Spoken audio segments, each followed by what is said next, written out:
That was a good clap, wasn't it? My name's Duncan Ferris. I am from South Wales and I'm a professional mountain bike trail builder. It just started in the woods building my own mountain bike trails and my own stuff to ride, jumps and berms and whatever. Escalated to sort of like 4-cross tracks and stuff. Then I was part of a company called Trail, and we were doing mountain bike trail centres that moved on to say skills areas and little mountain bike skills tracks that went around schools.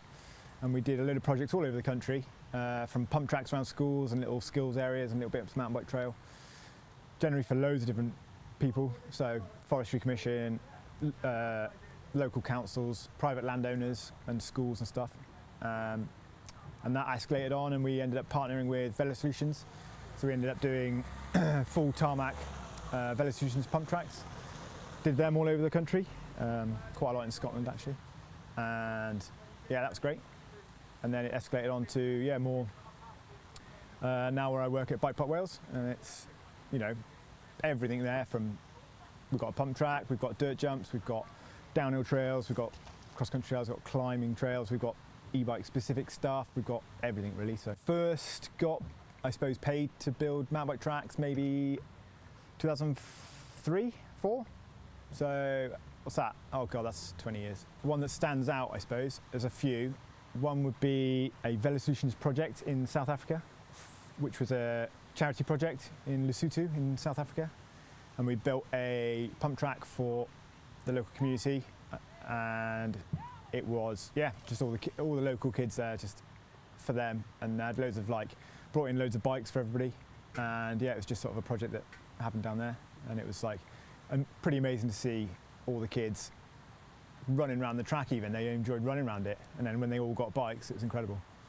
So that was a good project. And done a few street race tracks in Mexico, and that's always a good laugh with the guys. So back then, trail building it's just something we all did in the woods. I originally started building my own stuff because we didn't really have bike parks, we didn't have trail centres.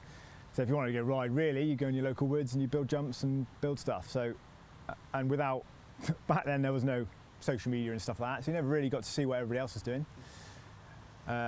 So really, I suppose my old boss, Phil Saxena, he was big inspiration really, and I learned a lot from him in the early days. It's great to just see all the new sort of mountain bike edits that come out, because I'll end up looking into who built the trails for him.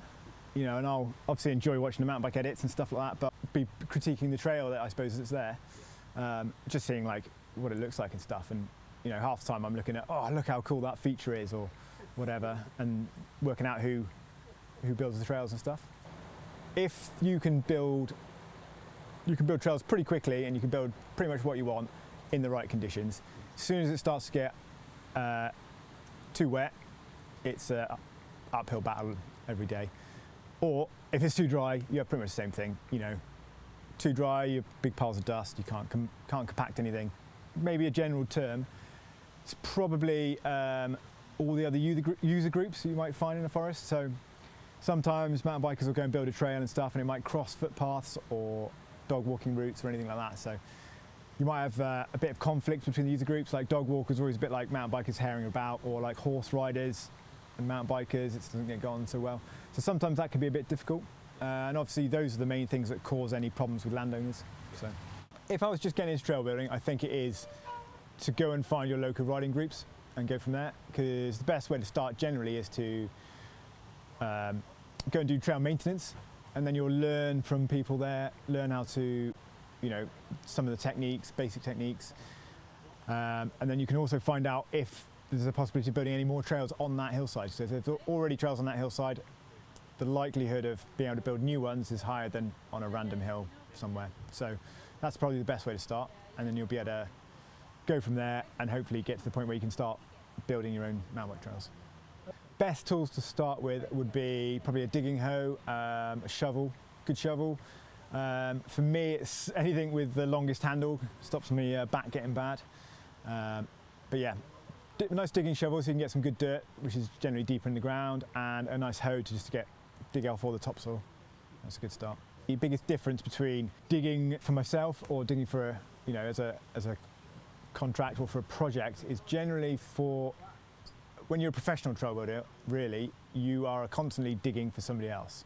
So the difference between a normal trail builder and a professional trail builder is generally you're not building what you want to build.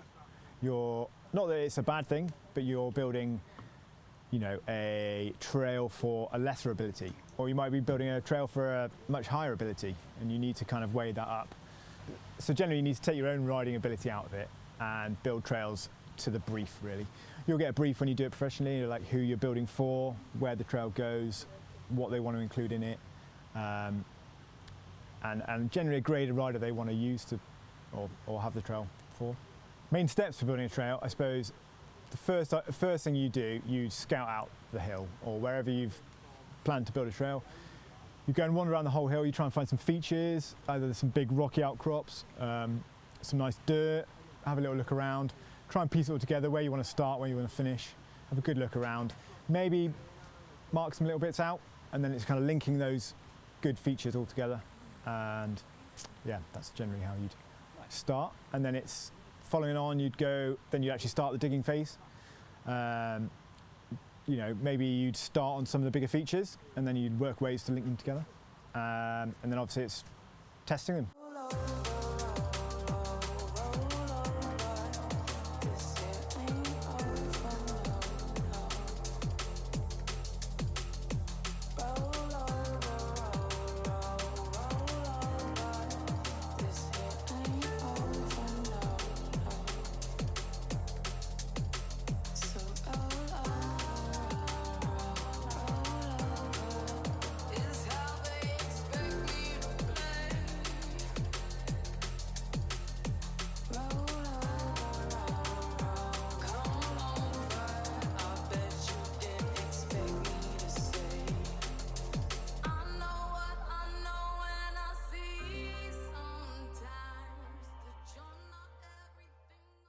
I have, you know, every trail I've done, I've always had teams of people with me, really. So all those people I've worked with over the past have had a huge impact on everything I've done. So everybody from Arc Trail, Fellow Solutions, and obviously Bike Park Wales, all the trail crew there are like family, really. So couldn't do any of it without them.